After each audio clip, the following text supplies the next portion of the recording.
corruption. waaw mbirum corruption dafa bokk ci suñu góomu robaale. wolof doon lay waxee ah góomu robaale. góomu robaale mooy góomu lu wér. góomu robaale. bu Sénégal dañu bari ay góomu robaale. corruption ci la bokk. ci la bokk. corruption bokk na ci li tax développé wuñu ba léegi. lu sérieux la. amul lu ko gën a sérieux buñ koy wax. oui te buñ tollee ci gouvernement bi di adopté texte yu ñu mel. pour xeex corruption. dañ leen ci war a gunge. exactement débat bi war a leer. malheureusement ñu bëri du ñu xool boo dóoree bal du ñu xool fi bal bi jóge duñu su bal bi jëm rek la ñuy xool léegi loolu dafay yàq lu bari Serigne Bassirou Gueye du li gën a am solo du li gën a am solo lan moo am solo. texte bi bees bi ak structure bu bees bi nga xam ne le 18 août moom la ñuy yóbbu assemblée pour valider ko. ban bon la ñuy jox. pour ñu def ko ay jéego ci kanam. ci xeex bi ñuy xeex corruption. d'accord te amuñu ci benn ndam daanaka ba léegi fii ci Sénégal. gis nañu tamit dinañu dugal loi buy concerner les lanceurs d'alerte tamit. oui bon lanceur d'alerte nag foofu dama fay tey. parce que dafa mel ni sénégalais ak téléphone rek. téléphone lépp lu nga xamante ni moom moo tax ñu defar ko. mooy woote ba pare. ak woote koo xamante ni privé la mais ñun lépp lu ñu doyee téléphone. li ci ëpp solo du woote ba. de téléphone mën nañ coo utiliser lu ne ba mu des woote. boo woowee nit ki sax mu mer donc réseaux sociaux yi gis nga biñ ci duggee. oui sénégalais ak réseau social gis nga nu mu mel. donc sénégalais boo ko nee lanceur d'alerte nga protéger nañ la. déjà mu comprendre luy lanceur d'alerte ak lan la wala alerter ak ci yan anam la ko wala alerter. na ko xam ba pare les critères d'accompagnement. non nit da koy xool Mandela neexu ma peinture ko tam ko dëmm vilipender ko yàqal ko loo xamante ni dootu ko réparer te ci àddunaam. donc man yooyu ay la affaire la yu suñu civilisation mooy yeggagul foofu. parce que haine bi bari na soxor bi bari na et c'est très léger. ni ñuy yàqee nit ci réew mi. d'accord c'est trop léger donc lanceur d'alerte. man dama siy tey rawatina am na ñoo xamante ni seen làmmiñ ci boppam. waxuma la rek ñoom ñu jël ko pour leur propre plaisir di yàq nit ñi mais dañ koy louer. dañ koy louer diw kooku fay bu ko defee yàqal ma diw ak diw ak diw ñoom ci la ñuy dundee xam nga réew mu mel noonu nag boo fa bëggee promouvoir ay lanceurs d'alerte bonjour les dégâts. waxuma de la. non xam nga pour dire vrai. li ma dafa am solo. xam nga OFNAC ak PJF dafa amoon confusion sur les missions. confusion sur les missions. waaw c'est ça dañu bëri loo xamante ni kat. dañ ko jox kii joxaale ko kii jox ko kii jox ko kii bu fait te léegi xam nga lan lañu changé bu njëkk PJF OFNAC ci boppam moo ko ëppoon doole. d'accord maanaam tey jii PJF bu yoree dossier OFNAC d'accord ci. mën na ko ne lii tegal ci suuf léegi nag PJF moo ëpp doole OFNAC. c'est vrai que léegi OFNAC dañ ko rattaché à la présidence. mais PJF ci boppam moo ko ëpp doole. te léegi OFNAC au moins xam nañ li muy def corruption lay lijjanti mais Pape Cheikh dafa wax lu am solo mooy lan la loi sur les lanceurs d'alerte. waaw. c'est une loi boo xamante ni France bu njëkk dañ ko njëkk a def affaire bi indi coow lu bëri ñu évaluer ko loolu la ñuy wax la loi Sapin 2. Sapin 2 au fur du temps. dañ ko doon expliquer Sapin 2 dafa am dañ ko parce que xamul tax.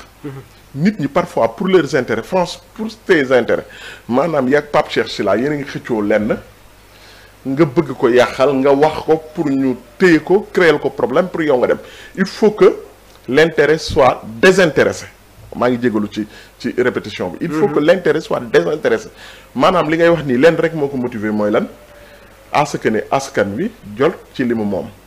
pas parce que da nga bëgg a yàqal kële parce que da ngeen di xëccoo lenn wala kii parce que tamit dafa am solo c'est très complexe alors que dañu war a wax ne lanceur parce que lanceur d'alerte àdduna bi moo yegg foofu nag dafa am yoo xamante ni parfois pour nit ki wala juge bi wala police wala gendarmerie am information yooyu dafa bëri parce que tout est parfois digitalisé ñoom pour ñu am ko day jafe mais yow mi nga xam ne yaa nekk ci entreprise am yenn données yi bu njëkk Ousmane Sonko bu leen fàttee ne Ousmane Sonko bi muy nekk inspecteur des impôts dañu ko dàq parce que dafa am ay information yoo xamante ni kat daf ko génnee te waru ko woon génnee et peut-être que même à juste titre d'accord société bi fi mu toll woon moment boobu noonu am na information yoo xam ne boo nekkee ci entreprise amoo droit génne ko mais loolu àdduna bu demee ba nga xamante ni kat dañoo yegg foo xamante ni kat il faut que parce que léegi li le scandale Wikileaks des informations yoo xamante ni boo ko génnewul keneen mën na ko génne ci àdduna bi yëpp dem nañ ba génnee Sénégal fii on a cité le nom de Karim Wade sur les scandales Wikileaks nekkatul woon sax américains yi ci boppam c'est devenu incontrôlable parce que léegi àdduna bi information parce que ñiy rawale xaalis dañu am ay voies yoo xam ne peut-être que état ak police wala gendarmerie amaguñu jumtukaay yoo xam ne mën na leen a may ñu arrêté loolu. D'accord. Dama lay jox exemple parce que ci lii nii ci li ñuy wax mooy ci les systèmes monétaires xaalis bi ni ñu koy génne parce que léegi xaalis nekkatul rek xaalis nii bëri nañ loo xamante ni xaalis moom lañ koy représenté ba nit ki mën na rawale xaalis bi te kenn du ko gis mais léegi yow par quel moyen nga fexe ba xam ko boo ko xamee léegi nag état bi loi bi nee na soo rawalee 100 000. am nga 10 000. oui boo rawalee 1 million am nga 100 000 boo rawalee 1 milliard boo Jomaay lan la ko tuddee woon sax. Jomaay nee na kii yoolekat yi. lanceur d'alerte mooy juste yoolekat ah. yoolekat yoole la ko waxoon ne nañ leen yoole. léegi nag yoole boobu noonu day am prix 1 milliard boo yoole bu ko état bi jotee nga am sa 100 000. am na ñoo xam ne dinañ ko def métier. dinañ ko def métier am na tamit li nga xamante ne moom mooy l'accès à l'information une bonne chose Pape Cheikh concernant tamit bi les propositions. waaw l'accès à l'information si c'est toujours une bonne chose. xam nga information moom. vaut mieux que nga joxe ko que nga def ci rétention. très bien ñu ci def rétention yëpp après. dañuy joxe loo xamante ne du leen arranger ñuy door a ñëw di joxe la vraie. information. kon teel ko joxe moo gën. teel ko joxe moo gën. et loolu c'est un droit. le droit de savoir. bokk na ci droit yi ëpp solo. il faut que nit ñi xam. te Sénégal dafa am lu ñu leen di naxee. que peuple bu mature ngeen yéen a raw politique yi yéen a raw économistes yi yéen a raw seen i dirigeants da ngeen leen jiitu. mais loolu benn pommade la bu ñu leen di diw rek ah.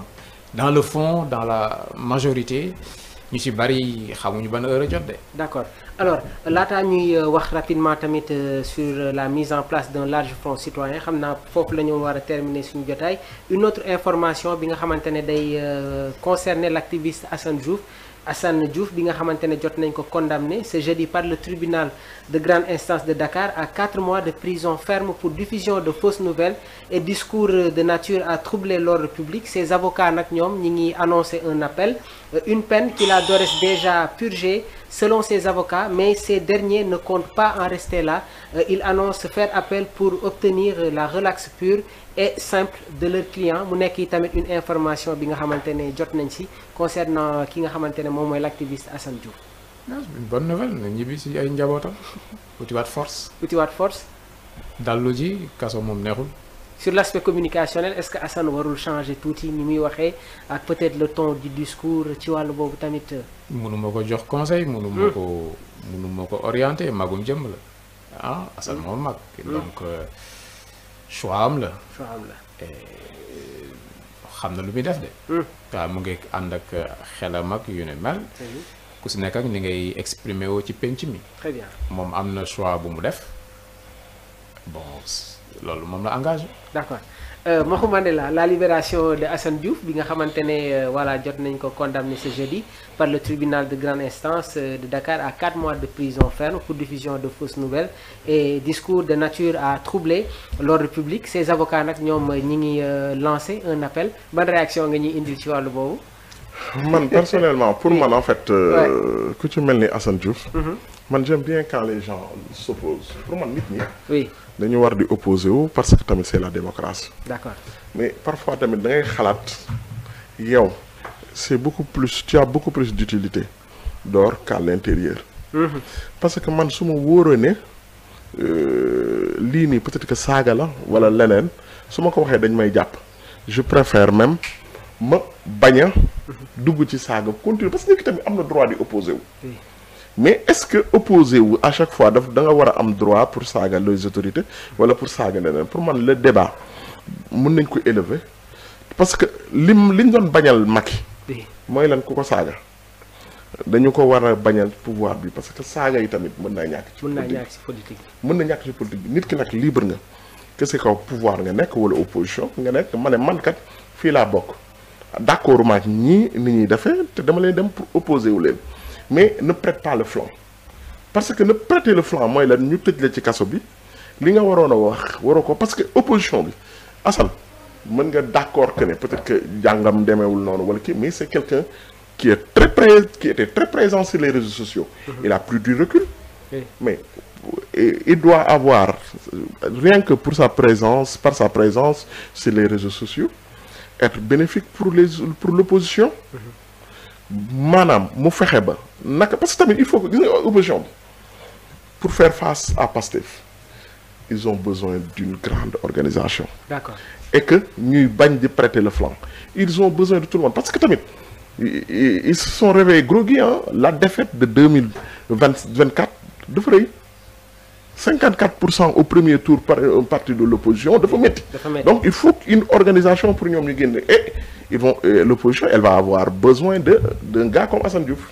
On va terminer notre actualité comme ni ma ko waxee sànq sur la mise en place d'un large front citoyen donc une délégation du PDS reçoit Barthélémy